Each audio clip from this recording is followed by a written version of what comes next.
No. It can't be. Aiden's eyes flashed with rage as he stared at the photo in Cyrus's office.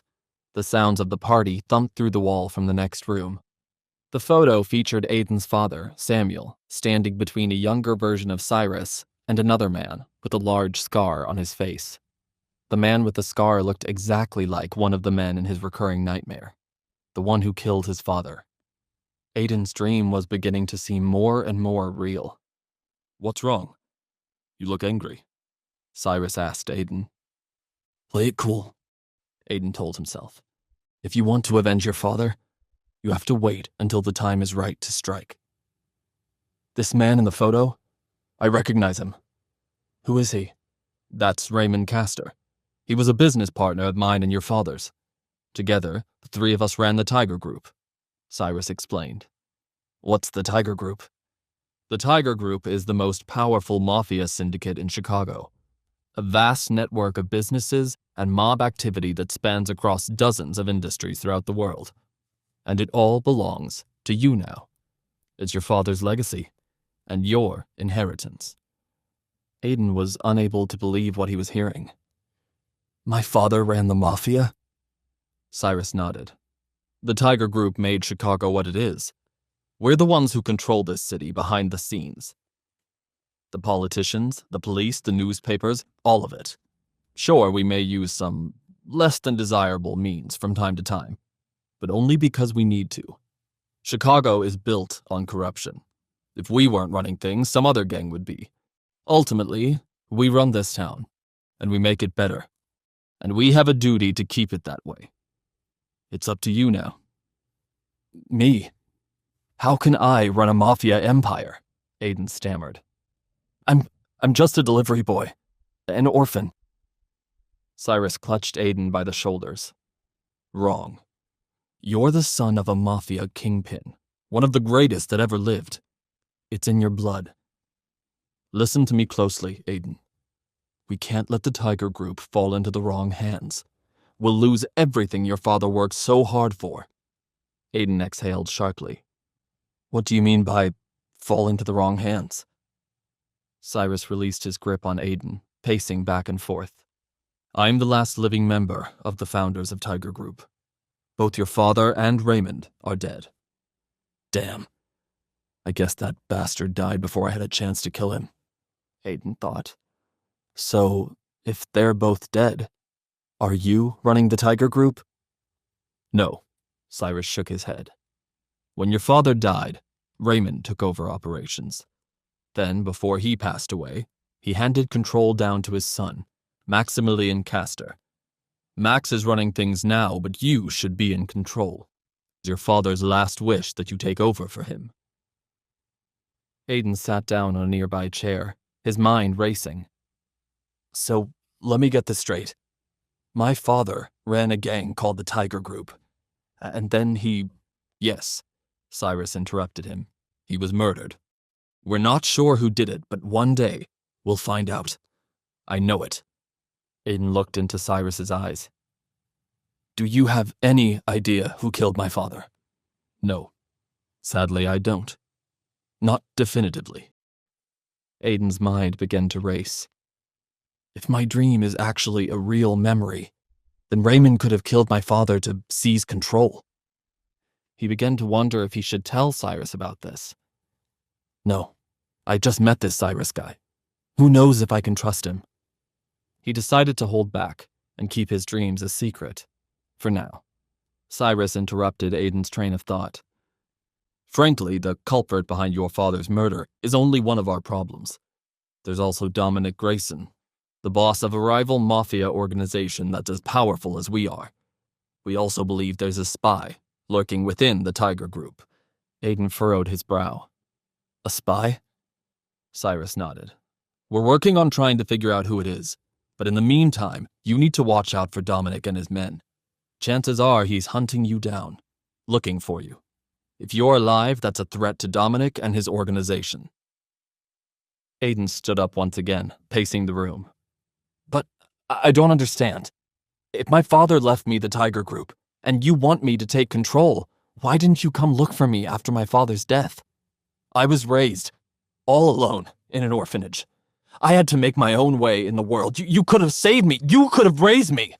As Aiden's temper flared, Cyrus tried to calm him down. Look, Aiden, we tried, really. But when your father died, there was so much fallout about who would control the company. I was busy trying to preserve your legacy. By the time I was actually able to start looking for you, you had already grown up so much. We didn't know where you had ended up or what you might look like. Suddenly, Cyrus checked the time on his watch. We're running out of time. It's dangerous for us to keep talking for much longer. He pulled out a thick stack of bills, forcing them into Aiden's hand. Take this. You'll need it. Maximilian is out of town right now, but once he's back, we can discuss how to get you back in charge where you belong. For now, you should keep your identity a secret until we decide on our next move. Aiden looked down at the money in his hand and felt doubt creeping in. Look, Cyrus, I don't think I'm cut out for this. I mean, how am I supposed to run a group like the Tiger Group? I don't know anything about organized crime. Cyrus placed his hands on Aiden's shoulders. Aiden, you can run the Tiger Group because you are the Tiger. This is your legacy. It's time to take back what's yours. As Cyrus spoke these words, Aiden felt a new confidence building inside him. Cyrus is right. I was born for this, and this is what my father would have wanted. The corners of Cyrus's mouth curled into a smile. Don't be afraid. I'll be here to help you. You can do it. Your father believed in you, and I do too. Now, let's go. Cyrus ushered him to the door to the office. Promise me for now you'll lay low. Aiden nodded. Good. I'll be in contact soon. Let's head back to the party. Without saying another word, Cyrus opened the door, pushed Aiden out, and followed him out into the crowd. Aiden's mind was still racing as he weaved his way through the packed room, his face completely flushed. What the hell just happened? Tiger Group? Dominic Grayson? What am I supposed to do now? Before he could answer that question, Derek and Ava raced back over to him. Derek was practically grinning from ear to ear, eager to delight in his pain. Well, let's see what the damage is.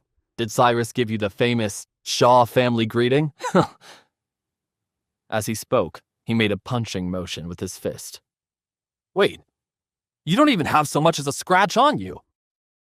Derek crossed his arms. Cyrus, do you know this guy? What gives? Cyrus locked eyes with Aiden, signaling him to play along. He clapped his hand on Aiden's shoulder. I didn't have a chance to mention this before. Aiden here is the son of one of my drivers, so we go way back. His father has always served me well. Aiden's face grew bright red.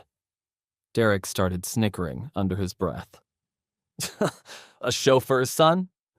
Oh, that's too much. Great catch, Ava. Ava buried her face in her palms, beyond embarrassed.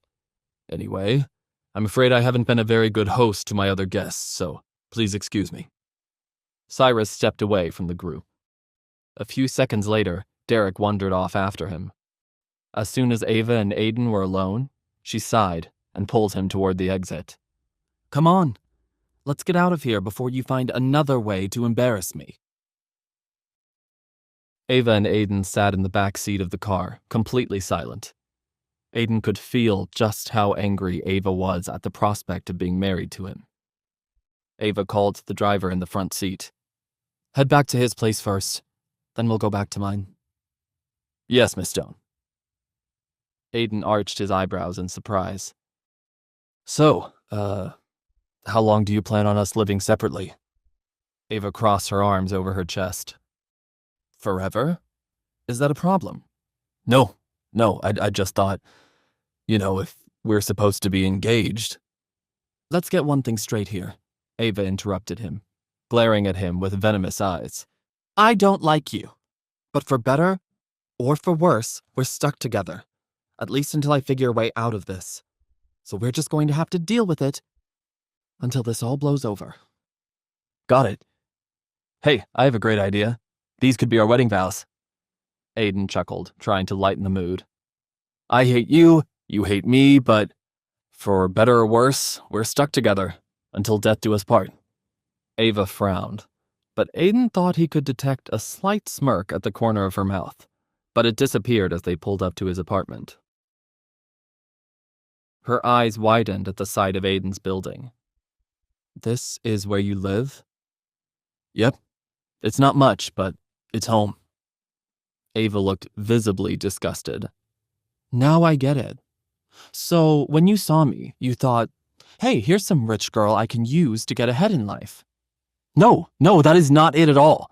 I'm not trying to use you or anything, believe me. I feel just as confused as you do about what happened. Ava scoffed. Oh, really? Then how did you get into my bed last night? Aiden froze. How did I end up in her bed?